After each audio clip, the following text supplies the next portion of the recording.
شروع اللہ کے نام سے جو بڑا مہربان اور نہایت رحم کرنے والا ہے۔ بدکار نوجوان اور غریب عورت۔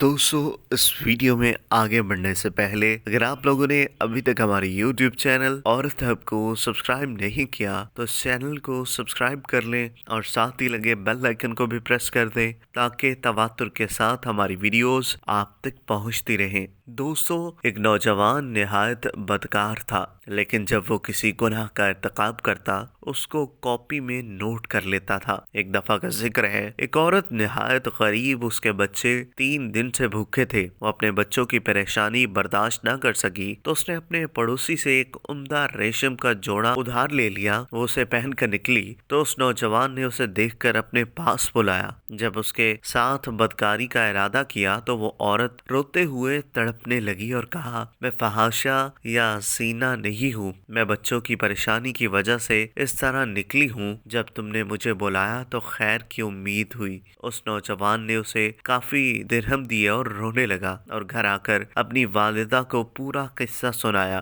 اس کی والدہ اس کو ہمیشہ برائی سے روکتی منع کرتی تھی۔ آج یہ سن کر بہت خوش ہوئی اور کہا، بیٹا تو نے زندگی میں یہی ایک نیکی کی ہے، اس کو بھی اپنی کاپی میں نوٹ کر لے۔ بیٹے نے کہا کہ کاپی میں اب کوئی جگہ باقی نہیں ہے۔ والدہ نے کہا کہ کاپی کے حاشیے پر نوٹ کر لے۔ چنانچہ حاشیے پر نوٹ کر لیا اور نہایت غمگین ہو کر سو گیا۔ جب بیدار ہوتا ہے تو دیکھا کہ پوری کاپی سفید اور صاف کاغذوں کی ہے، کوئی چیز لکھی ہوئی باقی نہیں رہی، صرف حاشیے پر جو ایک واقعہ نوٹ کیا تھا وہی باقی تھا اور کاپی کے اوپر کے حصے میں ایک آیت لکھی ہوئی تھی، بے شک نیکیاں برائیوں کو مٹا دیتی ہے۔ اس کے بعد اس نے ہمیشہ کے لیے توبہ کر لی اور اسی پر قائم رہ کر مرا۔ دوستو، اگر آپ کو یہ ویڈیو پسند آئی ہو تو اس ویڈیو کو لائک کریں، کمنٹ کریں اور ہاں، جاتے جاتے ہماری یوٹیوب چینل عورت ہب کو سبسکرائب کرنا مت بھولیے گا۔